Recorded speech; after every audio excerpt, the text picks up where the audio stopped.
Vous avez alors entendu parler d'un site mettant en relation des enfants privés de grands-parents, de leurs grands-parents, avec des grands-parents de cœur, et vous avez fait une belle rencontre.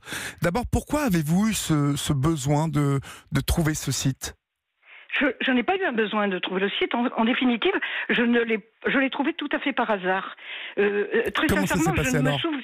Je me souviens plus du tout. Je ne sais pas si c'était dans un magazine. Je crois que c'était dans un magazine que j'ai lu qu'il existait ce site Super Grands-parents, qui mettait donc en rapport des familles qui soit n'avaient pas de grands-parents, soit avaient des grands-parents qui étaient très loin, soit avaient des rapports absolument ne voyaient plus les grands-parents. Et qu'est-ce qui vous a plu dans cette idée ?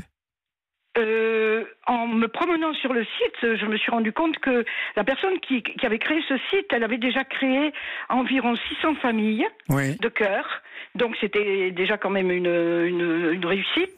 Et puis je me suis dit, c'est pas possible ça. C'est là que je vais trouver mon petit-fils ou ma petite-fille. Le besoin était tellement fort, tellement important, que ça a été comme un appel, vous voyez, comme un appel, exactement. Un appel qui a une réponse, je crois. Absolument. Mais je vais vous dire quelque chose d'extraordinaire. C'est qu'entre le moment où je me suis inscrite sur le site et le moment où j'ai rencontré Evan, il s'est écoulé 9 mois. Et 9 mois, c'est le temps de faire un enfant. Ça m'a paru extraordinaire. Je me suis dit, c'est pas toi qui fais cet enfant, mais cet enfant, il vient à toi et il a mis 9 mois pour venir à toi. Et quand vous avez rencontré Evan, vous avez pris un engagement à vie, je crois. Expliquez-moi. Écoutez, c'est moral. On ne signe pas, on va pas chez un avocat pour signer un papier comme quoi on devient grand-parent de cœur. On rencontre la famille, ça se fait pas quand même comme ça.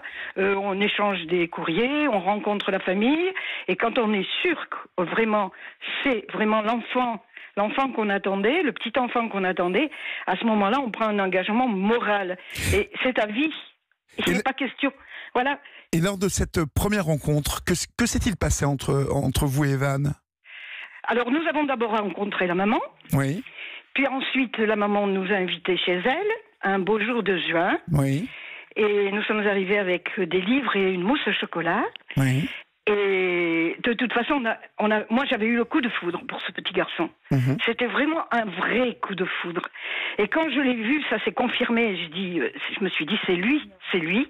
Et ce petit bonhomme de 2 ans qui baragouinait, on l'a pris dans nos bras, on a passé une après-midi merveilleuse. Et quand on est parti, il nous a dit, au revoir papy, au revoir mamie.